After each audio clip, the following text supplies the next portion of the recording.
speakers, so we're going to have a bit of fun. But just think you can do a clockwise circle with your right foot.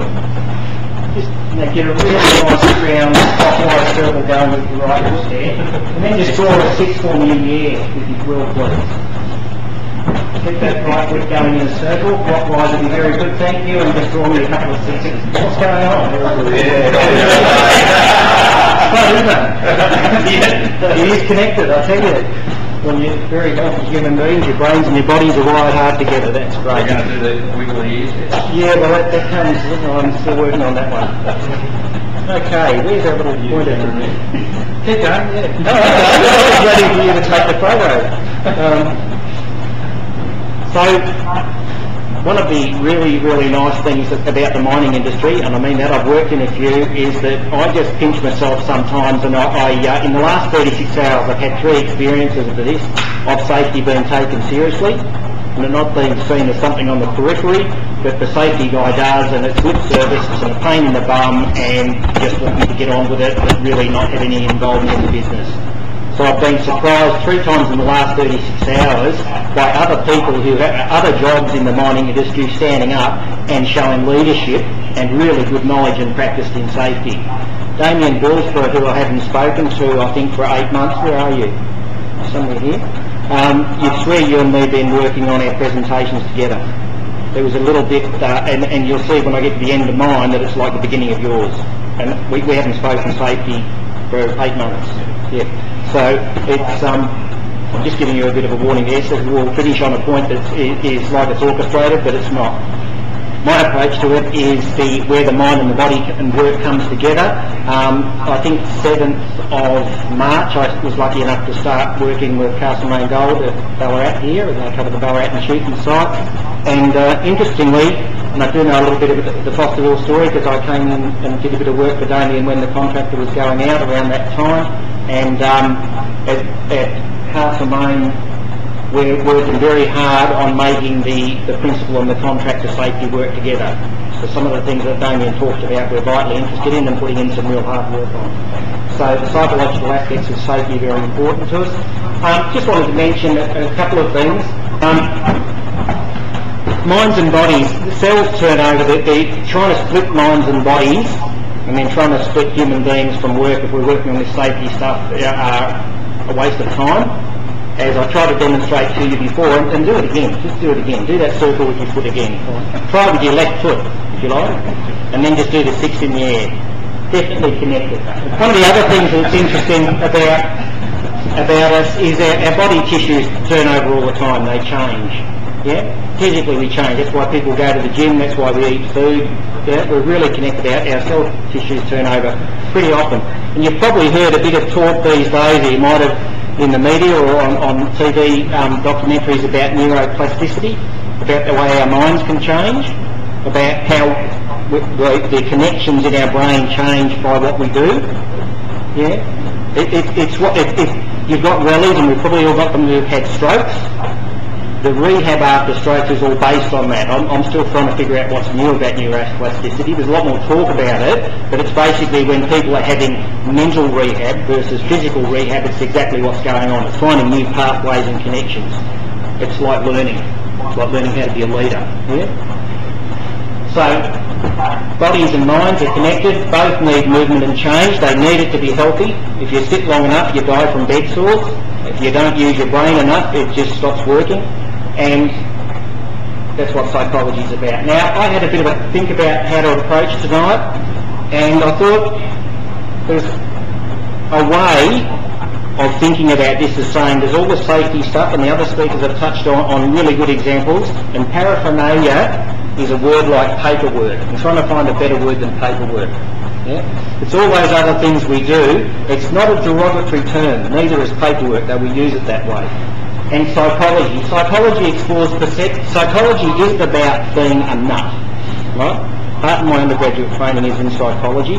Psychology is about how people's minds work. Yeah? And it's really, really important. And you can't see it happening. You can see the results, but you can't see it. And we're lucky enough to have one of the better organisational sites that I've been lucky to meet working with us one day a week at CGT. So there's a lot going on there. So it explores perception, cognition, attention, emotion, motivation, brain functioning, personality, behavioural and interpersonal relationships, and if that's not intimately connected with what the two previous speakers have been talking about, I'll go, what you've been talking about. Paraphernalia we're using safety, all the things, all the bits, and you'll recognise that. Peter Stark used to groan and try and kick the door shut when I used to walk into his office at stores to work on yet another standard work procedure. Not that he didn't care about safety. Yes, he wanted the paperwork right, but it's not fun. But it is useful, it's one of the tools, one of the paraphernalia. There's positives and negatives of this stuff, which I'll come back to. We saw a really good example of some of it being used in a good way, and I've never apologised for something being simple. It's code that people can understand it and they'll probably use it. Yeah? One of the new board members, Peter, Matt, can I ask you the name of that new board member yesterday? Very interesting man to talk to about safety, and he really triggered some thinking.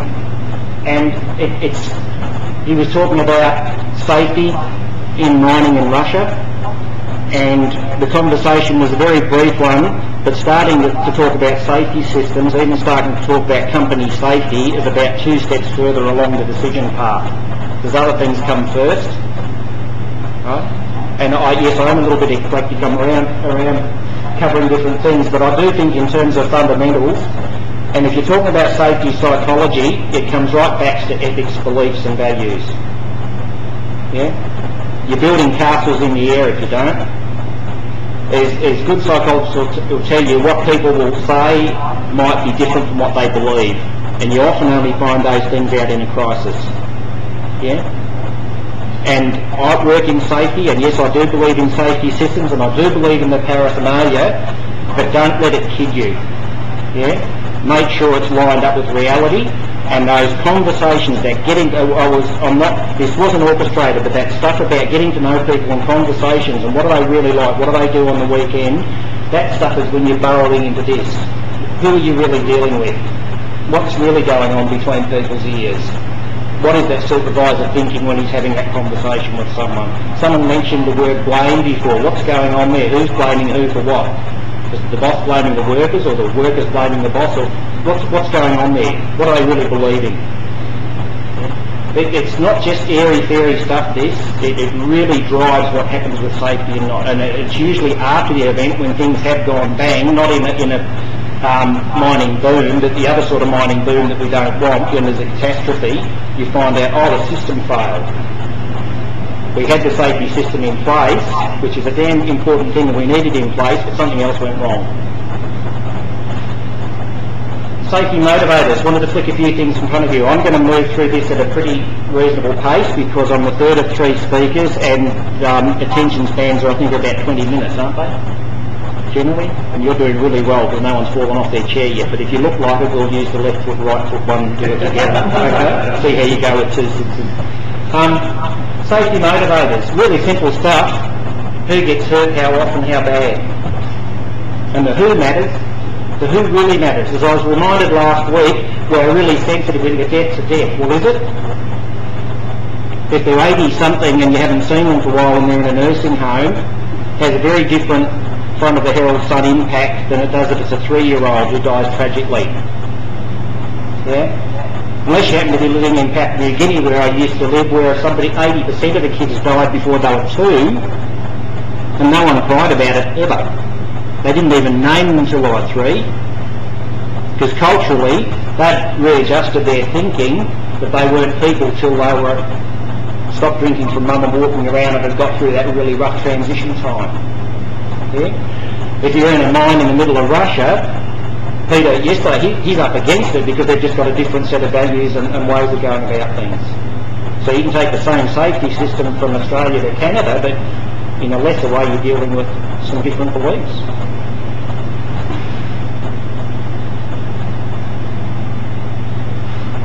safety is a bit forensic, if you like. So in some ways I put stuff up there that can be interpreted negatively.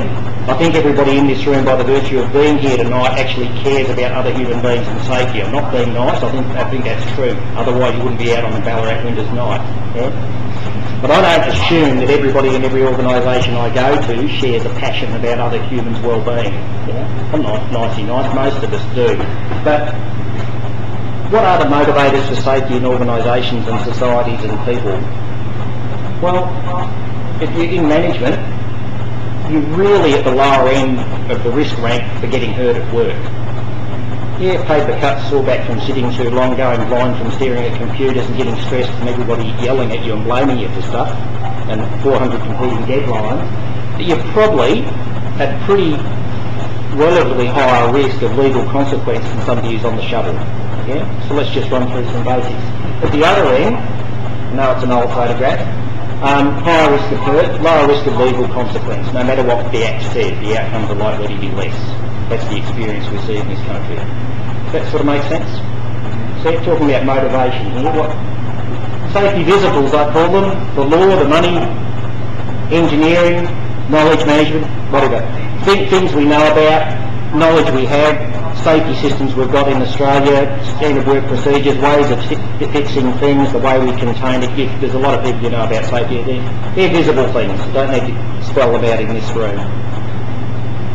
Other visible things, really visible things. You can all have your own list. I just thought there's a few obvious ones that people around the room here would be really familiar with. Okay, let's burrow a little bit further. Let's have a look at some of the invisible things. We're getting into what goes on between people's ears and between people. It's about relationships. Here's a few that I thought of: disconnection, multi-focus. I know there's probably should be multiple focuses or foci or whatever. Narrow focus. Now, I'm not against safety systems and paperwork. I work hard at it. I believe it needs to be there. But we've got to watch it that it doesn't become the whole focus. A bit like what the Deloitte report was saying about, what was the quote? When the target becomes the measure? It ceases to be the measure. Yeah, a bit the same. When all the focus is on the safety system, sometimes in some organisations, and let's be honest, we could probably all think of examples where all the effort goes into getting the safety paraphernalia, the safety paperwork, the safety system right, and we forget about what it is we're trying to manage. And the leading thinking and the industry commission work that was done at the end of the 90s has been said for a long time, the safety in Australia problem is the class 1 problems, the ones that kill people or are life-threatening or permanently life-changing. In other words, pretty nasty disabling injuries. From a financial and from a health point of view, that's the problem. But we keep getting distracted by something really legitimate, which is called premium management. Yeah? Managing money is a bloody important thing, otherwise we wouldn't have any of it. But it's not always the same as a safety problem. Mixed messages.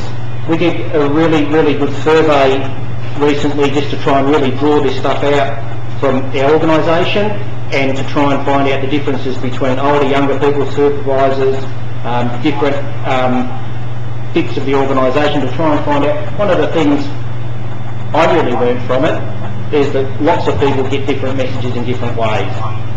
You can think there's communication going on and it's not sometimes.